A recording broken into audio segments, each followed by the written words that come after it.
Hi, I'm Trinity, Hi, I'm Greg. and we'd like to invite you to a very special performance here in the Temple Theater. Tell everybody a little bit about the book. Sure. So the book is called The Day the Instruments Split, and it tells a story about instruments who are playing together in harmony. Then one day they figure that because they're different, they can't play together. So the whole town goes haywire. So the lesson they learn is that there's beauty in their harmony and their diversity, and that even though we're different, we can all come together and make something amazing. Kind of like what we're doing here. Right. And as soon as I heard and read the book, I was like, I can imagine music fitting to it. And I was like, I would love to write some music for the Heart of Carolina Jazz Orchestra to, coincide with the reading of the book. So we're going to be doing that. The themes of the book are so needed nowadays, aren't they? Definitely. And I feel like the way I'm going to compose the piece, it's going to be fun to compose because, usually you're always in harmony. Right. But you do need some tension and some dissonance, to make yourselves appreciate the harmony. Mm-hmm.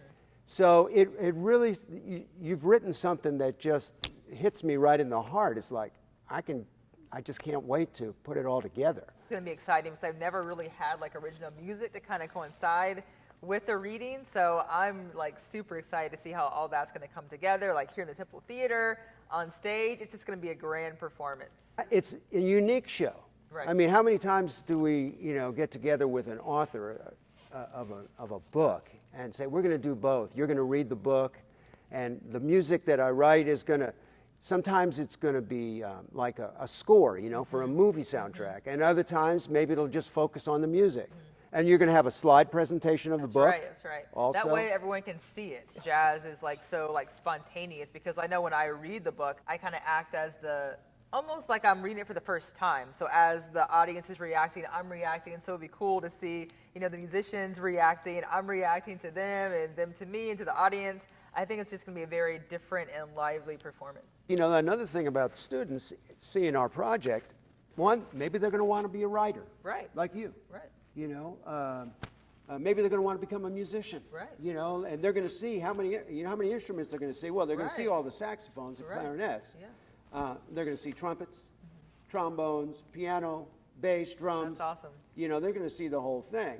And nowadays in the schools, they don't really bring music into the schools at early grades. So maybe this will help, spread the word and get students to play music. We do need support to pull this project off. Definitely. I've got a whole orchestra of 17 people. We've got expenses, we're going to be marketing it and, trying to get an audience. Exactly. So we have some levels of sponsorship. We have 3 levels of sponsorship. We have Tier 1 is $250, Tier 2, $500, and then Tier 3, $1,000. Right, and there's going to be ways to get in touch with us on a GoFundMe page. We would appreciate your support. And don't forget about when the show is. It's on January 5th here at the Temple Theater in Sanford, North Carolina, 7:30. If you're not from Sanford, come on. Yeah, come on and join us. It's going to be awesome.